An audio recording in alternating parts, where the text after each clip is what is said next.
Hey, what's going on, guys? Good morning. I hope you guys are doing well. I'm not going to be here for too long, but I wanted to hop right in real quick and first of all, say good morning to you, and I hope you guys are having a great day. Um, Now, I don't know if you guys are following any of this stuff with Jussie Smollett and all this madness that's kind of happening right now.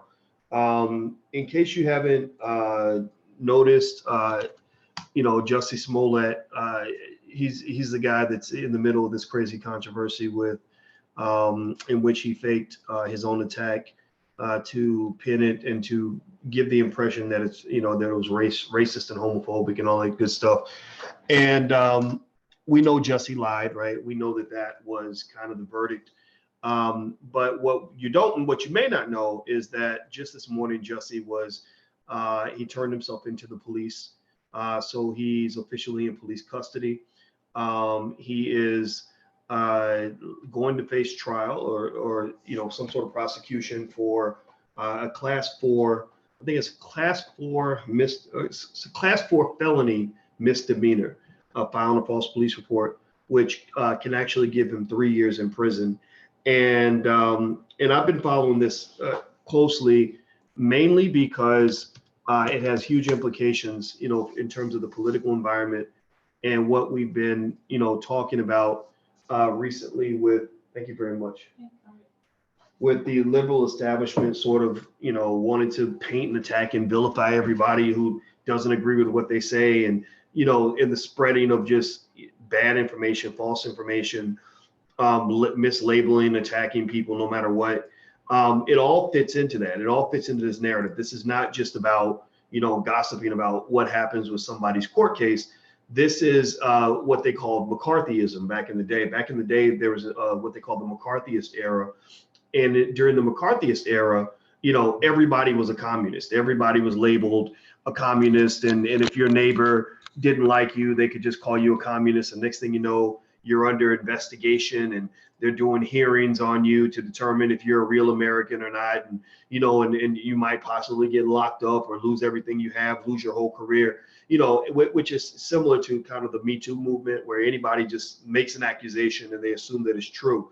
And so Jussie kind of did a Me Too. If Jussie had been a conservative, this wouldn't have worked. If he'd been a straight male, I don't think it would have worked. If he'd been, if he'd been part of any other community, if he'd been even a white guy, it wouldn't work. And I personally think that this is exactly what we get. This is exactly what we deserve when we believe anything that comes out of somebody's mouth, just because they happen to be in what we consider to be a protected class. Now, I'm going to send out a quick text message to people that follow Dr. Boyce TV.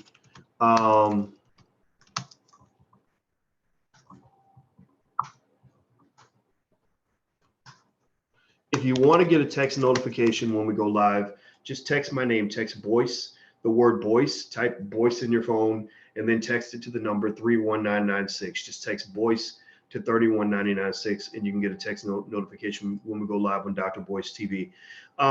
So what are some of the details? Well, first and foremost, he turned himself into the cops about, I think, 5:30 this morning. I don't know if he made bail or not. According to reports, he's facing a class 4 felony misdemeanor of filing a false police report. The maximum charge that he could face for this particular crime is 3 years in prison and a $25,000 fine. He also suffers, unimaginable amounts of financial damage due to the fact that, his career is pretty much shot down now.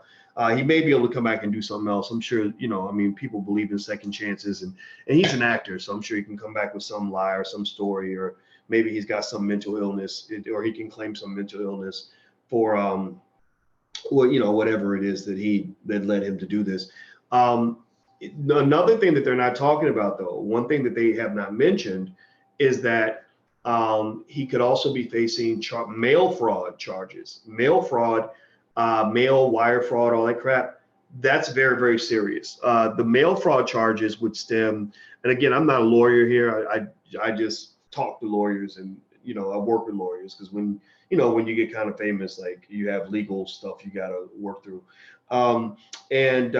My interpretation is that that letter that he sent, that threatening letter that he wrote to himself, that also becomes a federal issue, right? Like you can't just sort of have these, you know, this threatening letter sent to yourself and then tell the police, okay, I need you all to, you know, utilize government resources investigating a crime that didn't happen, you know, because I'm just going to go make some stuff up. So I got this scary letter and I don't know who wrote it, but really I wrote it. So really I'm asking you to investigate and to go find the criminal, who happens to be me. But then if you find out the criminal is me, you know, you're not supposed to prosecute if it's me. You prosecute if it's somebody else. Well, no, if it's you, they're going to prosecute you like you are the criminal. You just get the unfortunate misfortune of being the criminal and the victim at the same time, right? You're both the defendant and the victim. So anyway, good morning, Jill and Cynthia and Queen Poker and Win Sprinter and WWAD and Twan Burgess. I'm not going to be in here for too long. Today at 2 p.m., Dr. Claude Anderson comes through Dr. Boyce TV. And if you don't know about Dr. Claude Anderson, he's one of the most amazing people in the world to hear from live.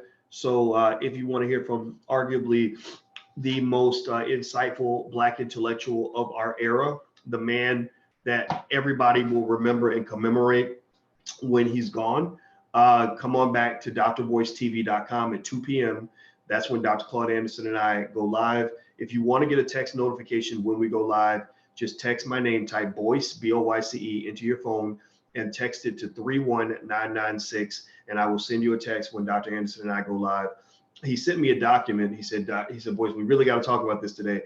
I haven't read the document yet, so I have no idea what the topic's going to be. But when Dr. Anderson comes through, I just let him do his thing because I have that much admiration and respect for this man. We are heavy supporters of the Harvest Institute. We put tens of thousands of dollars into it, just like we put a lot of money into, you know, Black-owned schools, things like that. So I put my money where my mouth is. I don't just talk about it. I want to be about it.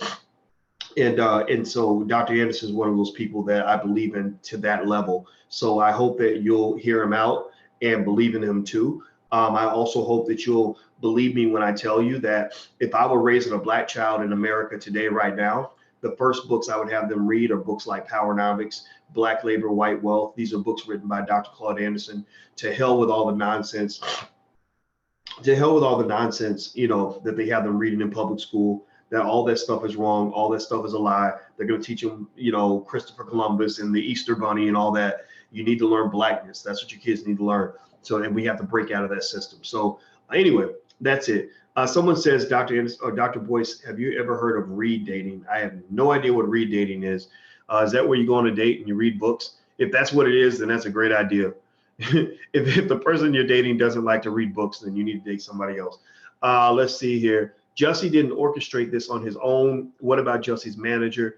Yeah, you know, I was thinking about that too, right? I was thinking about the accomplices. I'm like, who are the other accomplices up in this bitch? Like, don't tell me there wasn't nobody else up in here who didn't know what was going on, who wasn't participating. I'm even looking at Lee Daniels. I'm looking at his old funky ass. I never liked Lee Daniels, and Lee Daniels knows I don't like him. When Lee Daniels' show Empire came out, I remember that I openly and broadly and consistently reflected publicly on the fact that this is a man who is not mentally well. He is mentally ill. And I know this because I studied him. I read, you know, his bio and looked at his life and read the things that he'd said and the nature of his show. And I said, this man his mind ain't right. And why do you always got to put the craziest Black people on TV and have the crazy Negroes infecting the rest of the world? Like I'm going to find the most ridiculous, ignorant, insane Black person ever and give them the biggest platform in the world so they can create 10 million people just like them. And you wonder why you got an insane, fucked up community. Seriously, you're taking the most ignorant, sickest people and giving them the biggest platform. Well, that's what white people do. I'm turning the lights down. I had to get up because every now and then I catch myself in what I would call a loop of logic. My loop of logic is I start acting really surprised when white people are just being white, when they're just doing what they do. They've been destroying black people's minds for the last 400 years. Why would they stop because of me? Why would they stop? Because I'm one of the few Negroes who actually figured out the puzzle, or part of the puzzle, right? I mean, seriously, seriously.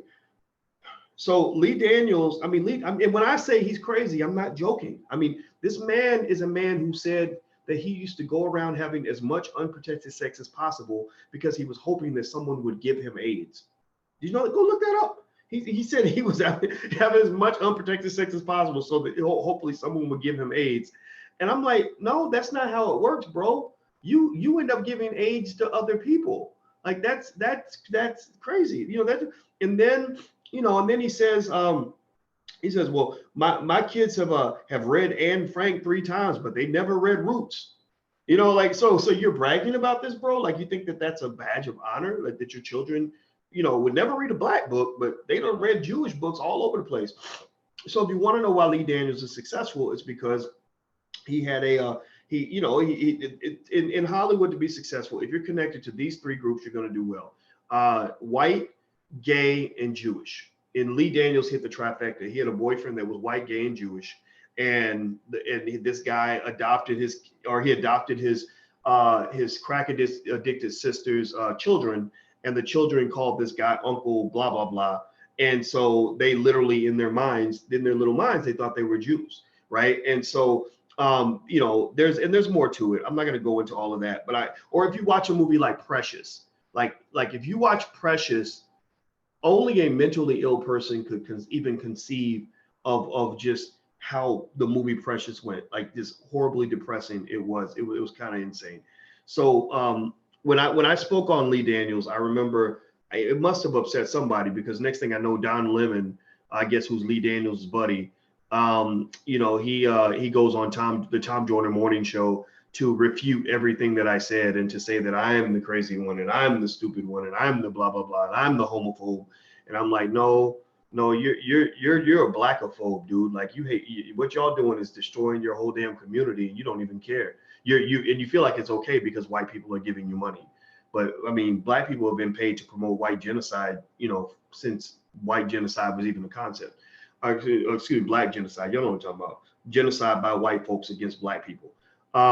So Lee Daniels, if you remember when the whole thing happened with Jussie Smollett, when it first went down, one of the first people out in public, out front, really jumping on top of this and using this, politicizing this, was Lee Daniels, right? They didn't just see this as, oh, poor Jussie, we want to make sure he's okay. No, this was, we want to make this public. We want to use this to promote empire. We want to use this to promote an agenda. That's what that was all about. It wasn't just, Jussie, are you okay? That wasn't what it was about. So to give an update, and for those who just came in, Jussie Smollett has just been taken into police custody. This morning, he turned himself into the cops at about 5:30 a.m. And let me see here. So according to CNN, basically they say that Jussie, he's under arrest, facing a felony charge. Okay, this is a video. This is not an article. So let me see if I can find an actual article. And of course, everybody's backing away and pretending like they had nothing to do, nothing to do with sort of parading the story. I'm going to say that with Jussie, what I'd be curious about, if I was to ask him any question I wanted, first question I'd probably ask is, what does your family think? Sometimes when you get out in public and you make an ass out of yourself, you got people, at home that are kind of sitting around scratching their heads. They got their own careers, their own lives, and they're sitting there like, God, you're really embarrassing the family right now. And if you remember, Jussie Smollett's sister was Jurnee Smollett. Jurnee Smollett is a very, very respected actress. She was in Eve's Bayou, and also in I think it's called The Great Debaters or something like that.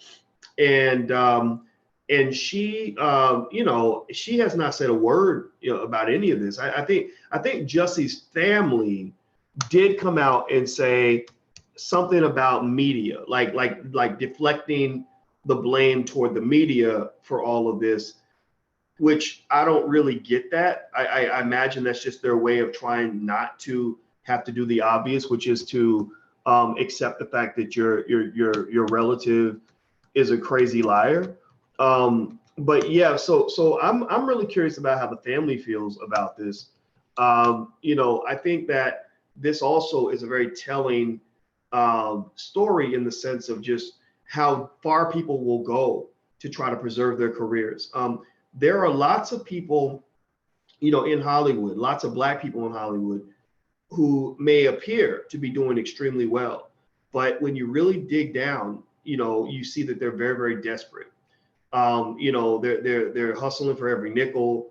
They're looking for every opportunity. They're turning over every stone to try to get, whatever they can get.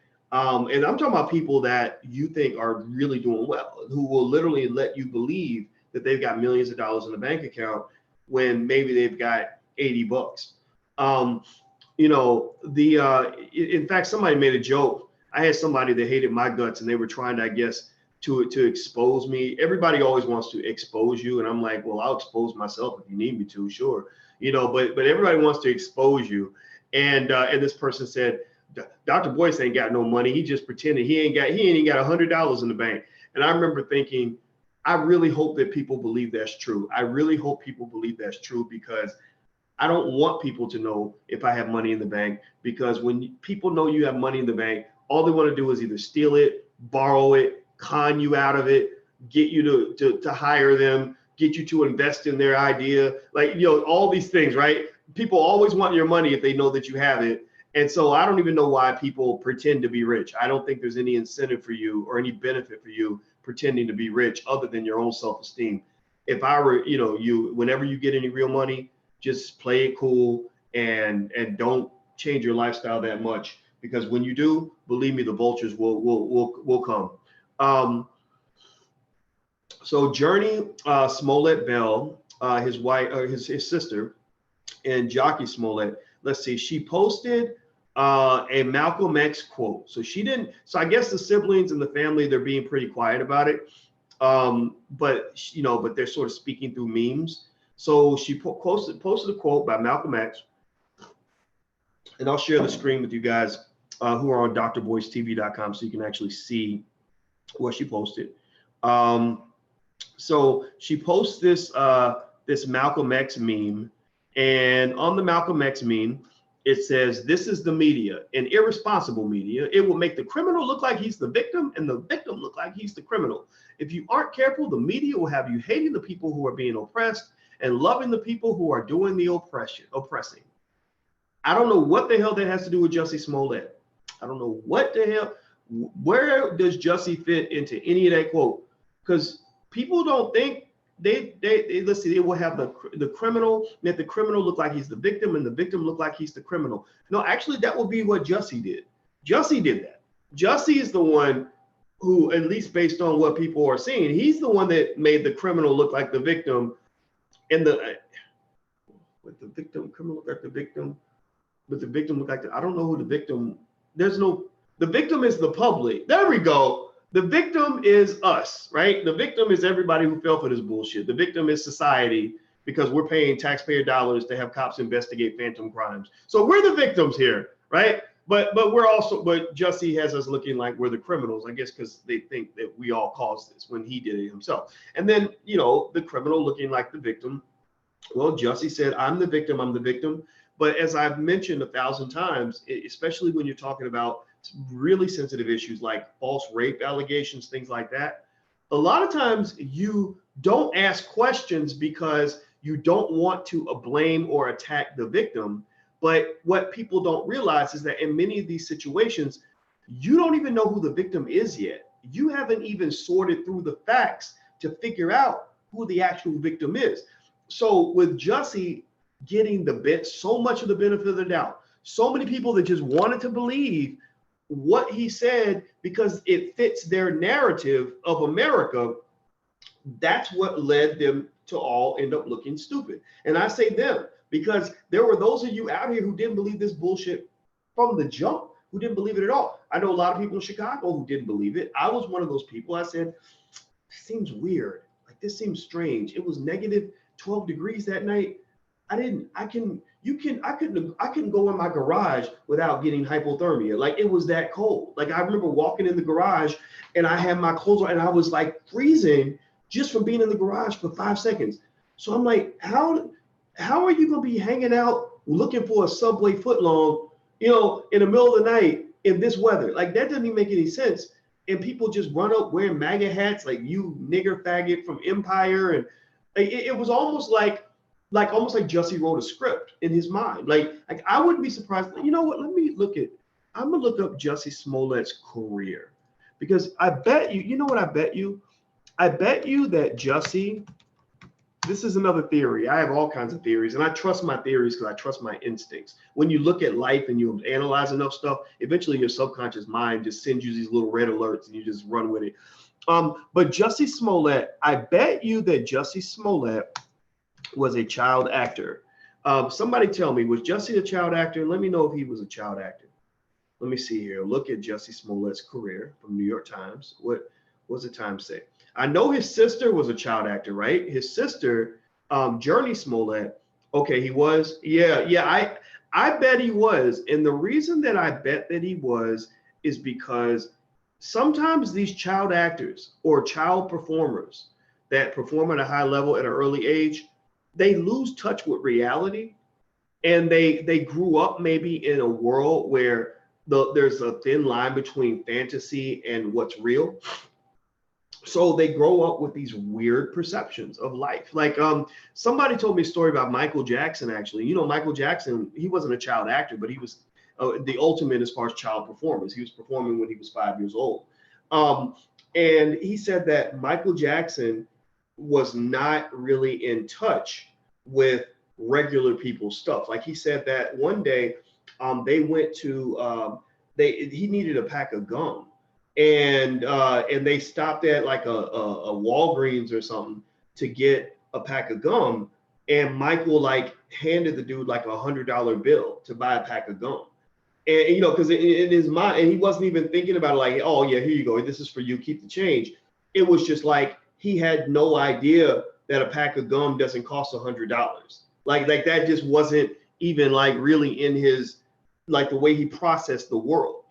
So what I'm thinking about is, I'm wondering, like, with Jussie, if you look at the whole sequence of events from the way the letter was written, if you look at that letter, it looked like something a serial killer spent 5 hours putting together, like in a movie.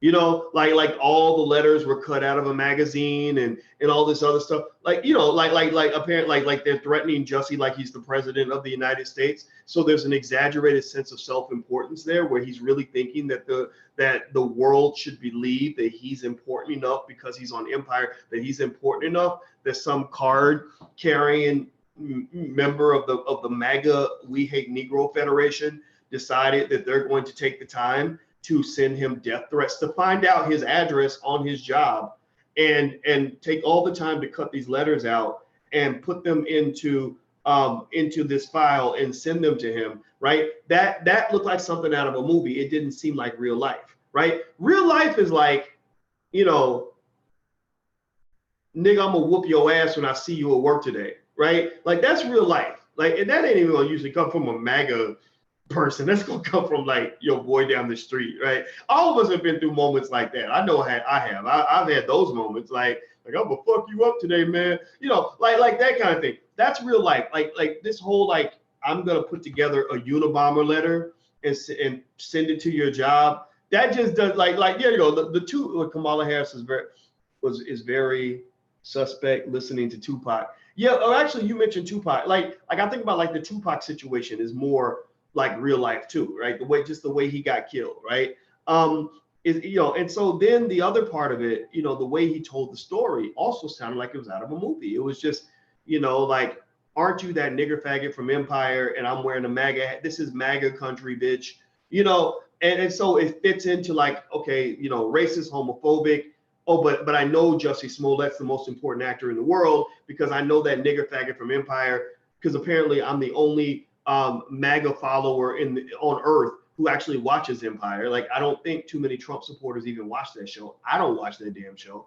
Because it's the thing. I mean, honestly, it's a gay show. It's a hip hop show. It's a show like you got to be a little bit hood to really like it. And I'm not gonna say I can't be hood, but that show to me is just so too much. I don't really want to watch that, right? So to me, the idea that he thinks that we would believe all of this is what is so interesting to me in terms of where his mindset is. I would just be really curious to know, was this driven by a need to save and protect your career, or was this driven by a need for attention?